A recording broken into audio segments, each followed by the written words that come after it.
back to Rugged Mountain Homestead. My name is Sarah, and I'm so glad you stopped by today. Today is a super exciting day for me, one that brings me great joy, and that is seed starting day.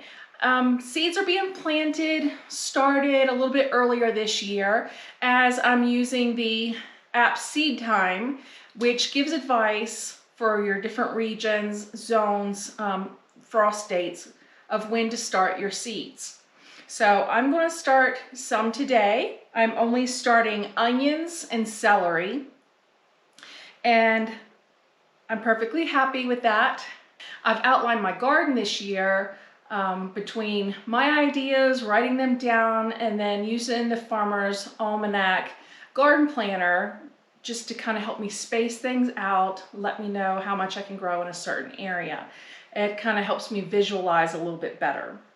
So like I said, today I'm starting celery and onions. Onions, I have never grown bulbing onions before. I've always had like the green onions, but I'm going to try bulbing onions because we go through a lot. I'm probably thinking around 10 pounds a month. I'm not going to have enough to get me through that. I'm not growing enough to do that, but I wanted to try my hand at it. So I'm doing an experiment. The Texas Early Grano, which is a short date onion. These are just as an experiment because in this region of the country, we're actually where you grow intermediate day onions. You may be asking, what is the difference between these? Well, a long day onion needs more hours of daylight, like 14 to 15 hours of daylight to grow and bulb to produce this type of onion variety.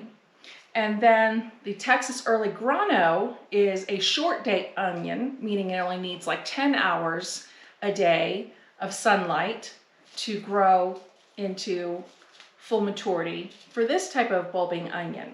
So just because I'm thinking, could I get onions from a short day onion a little bit early? I'm doing an experiment. That never hurts. What's the worst that could happen?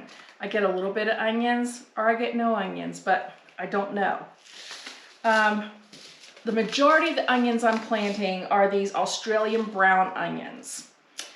These say that they are extra fine, large, yellow-brown bulbs with superb flavor.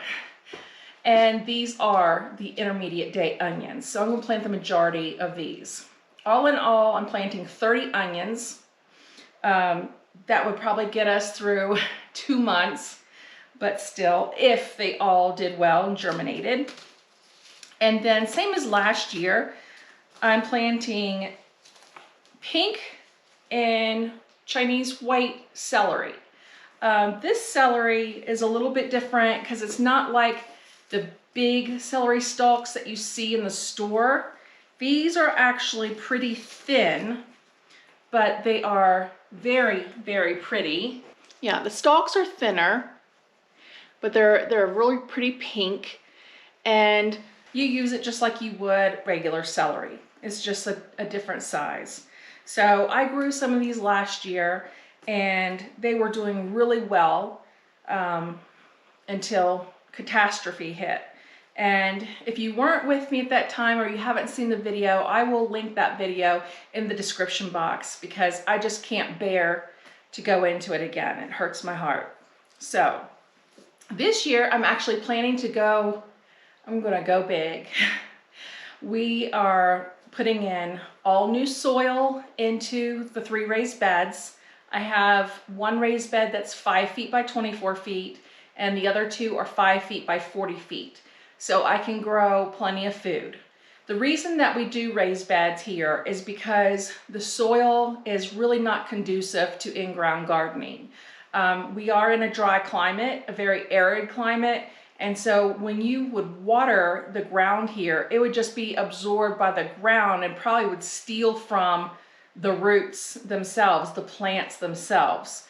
Also, the soil here is like very clay in some areas and very silty in some areas, and it's just not good for in-ground gardening. So we have built raised beds and we are filling them and we're getting started on the garden. So I've also done something new this year. I had a ton of seeds, and I mean, I had purchased a lot while we were living in the trailer when I couldn't have a garden that year. But I just last year when we had the garden fail, I went ahead and I ordered more seeds this year in the winter. It just made me happy. So I went ahead and I finally organized my seeds. As you can see here, this is just a photo box. I got it at a craft store.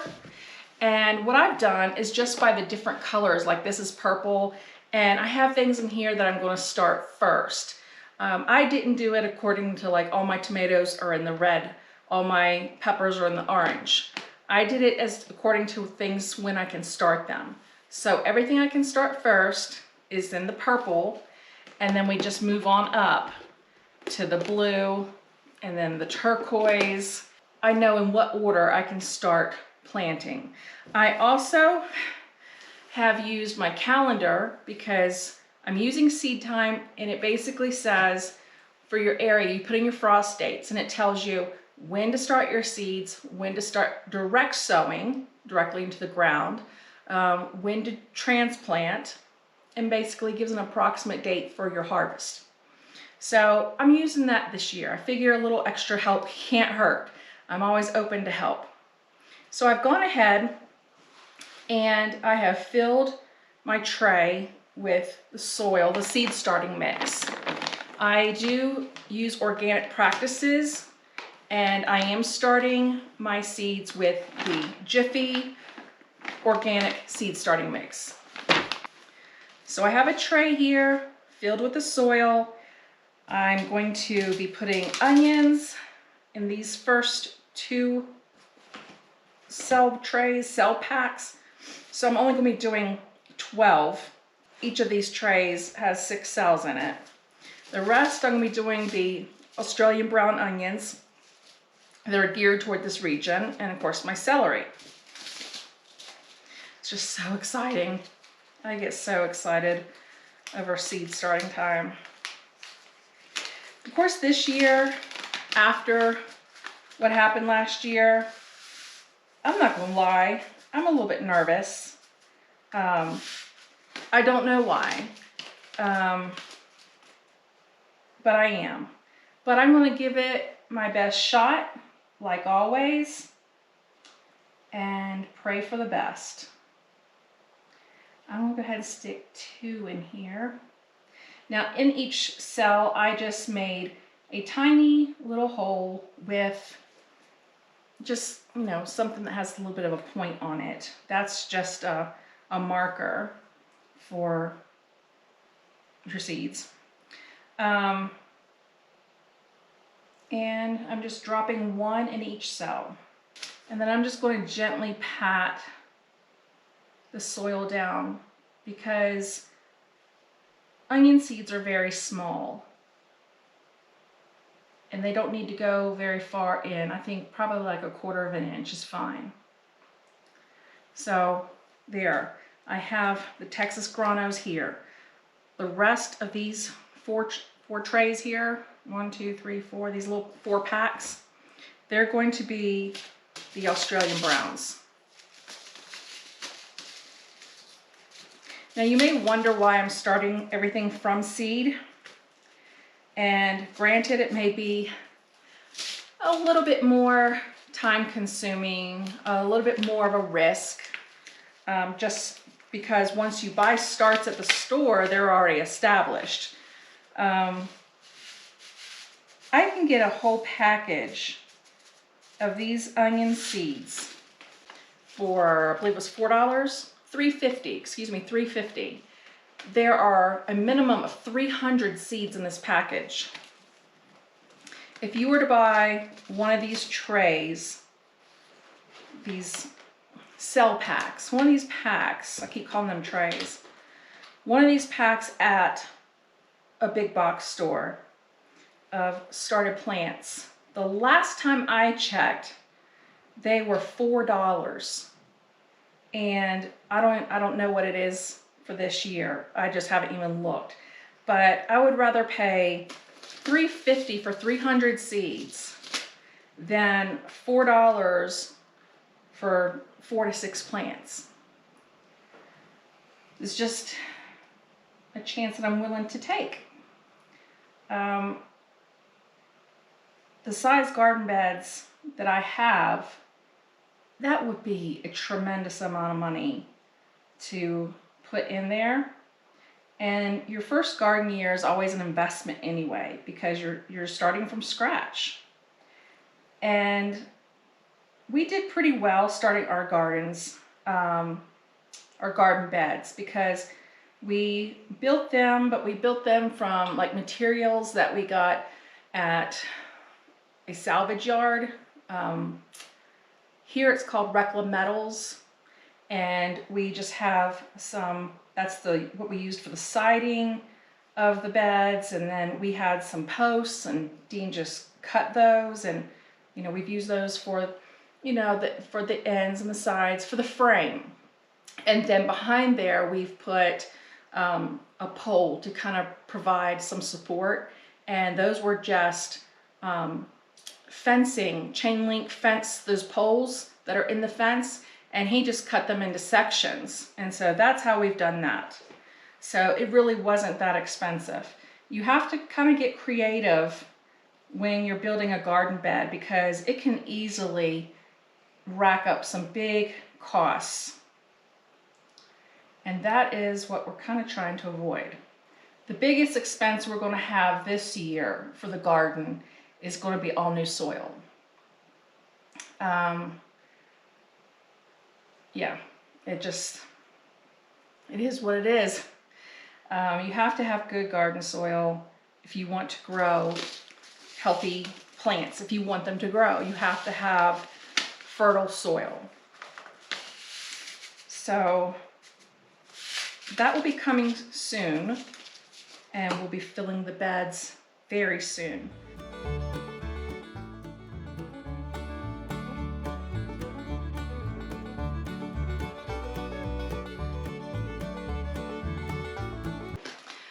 I hope this video is not too scattered. I feel a little bit frazzled, a little bit scattered. I think a lot of it is the excitement. I get so excited over the garden because to me, the garden is more than just growing vegetables. Yes, I definitely want to grow for food. That is the major objective. But I also love having things in the garden that not only provide for us for food, but also the beauty of flowers, the scent that you'll get from the different herbs going down there. I just have it in my head of what I want it to be like, and I'm hoping that it really is this year. Gardening is so therapeutic for me, to be able to go and sit and look at things growing, smell, the basil, just the different flowers, how beautiful the sunflowers are, and it just brings me immense joy. It's a source of inspiration for me on even what I'm going to do the following year. And I like to try new things just to see how they work. It's a science experiment. Okay, so now I have all of my onions and my celery planted. Go ahead and set these aside so I can put them away. And I know that these are going to be many weeks before they can be moved outside.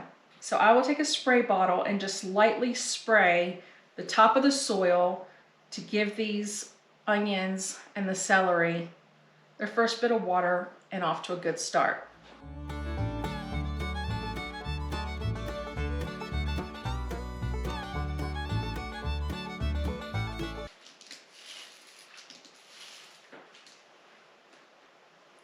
Now once these seeds germinate, meaning When they first sprout from the soil, I will then start watering them from the bottom. And the reason I'm going to do that is because I want their roots to grow deep and to reach for the water. And I don't want to water from the top at that point. Okay, so now I'm going to put them underneath of a grow light. And you may be wondering, is that necessary? If you're wanting to start seeds indoors, yes, it is necessary. You may think, well, I have a beautiful, bright window, sunlight comes through here, and they will sprout, but they'll become leggy. And what I mean by that is that the plants will reach for the sunlight. And so instead of being stocky and sturdy and strong, they're going to be very long and lanky. So you want to use a grow light to get them established. And I have some heat mats down here. And these just lay on my shelf and turn them on. They're just warm. They just stay warm. They don't get hot. They're warm enough that they'll help germinate faster. So I'm going to stick these on the heat mat right here, and then I'm going to turn the grow light on. I'm going to place this dome on top of the seeds that we just planted.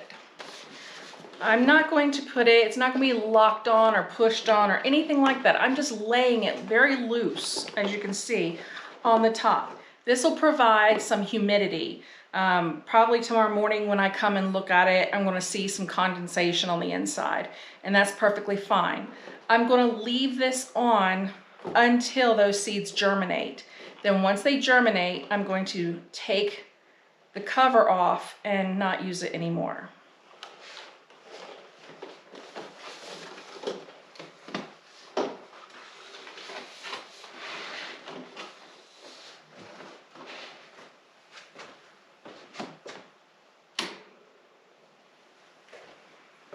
That is very bright. And Dean has a great little setup here for me. He has it all fixed up on these strips here, power strips, to where all I have to do is flip the switch. So I know that's bright, so I'm not going to stay over here for a very long time.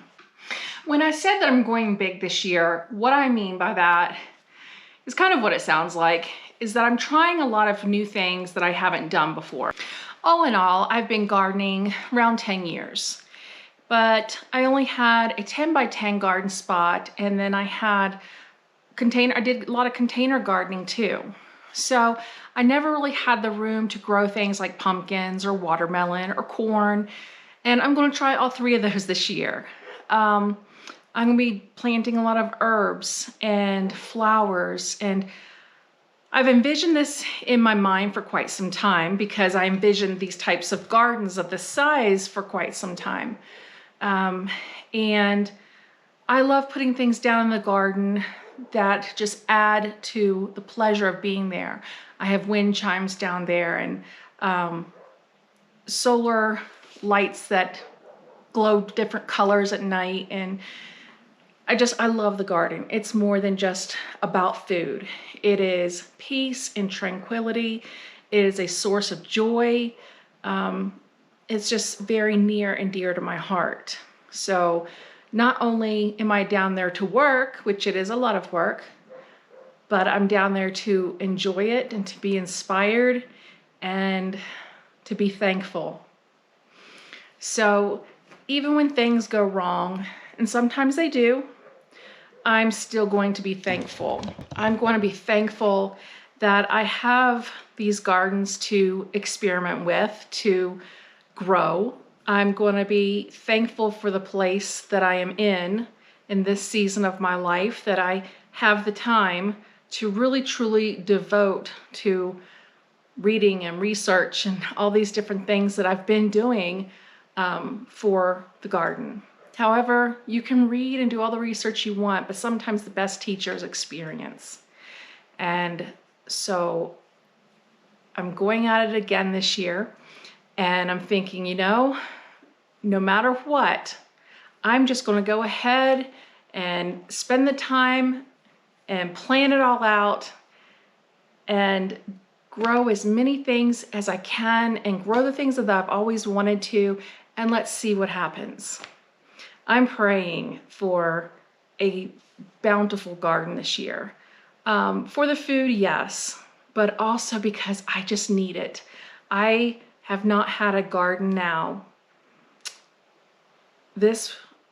in 3 seasons, because there are fall gardens too where you can plant cool season crops. So the spring season of 2022, I did not have a garden because that's when we moved. And then in the fall of 2022, I did not have a garden because we were moving into the cabin. And then spring of 2023, we had a rough go. And fall of 2023, because of that, we didn't have a garden. So I guess that's 4 seasons. So I need this garden for a lot of reasons. So please send all your good thoughts, prayers, everything you can my way, because the garden is just good for your soul. So we have a lot of things planned. I'm also going to be doing some container gardening as well. I'm going to start some strawberries, and I'm going to be doing my lettuce, some of my lettuce and arugula in containers, spinach, Swiss chard, lemon balm, mint. I'm going to put those in containers because they can really take over a garden space. So if you're interested in container gardening, if you have a small space and you need to grow in containers because that is what you have at the moment, then let's do that together. Some of those things will be coming later on because I'm starting everything at different times this year. My next will be parsley. I will be starting that in another week.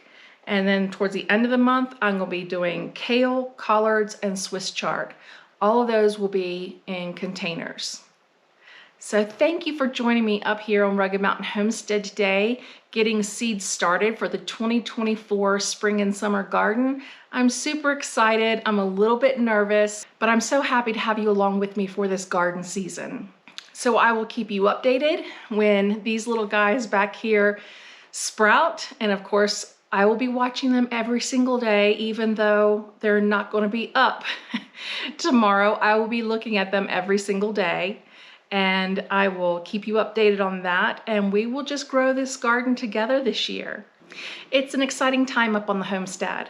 So again, thank you for joining me today. I look forward to seeing you again soon, and until next time, take care.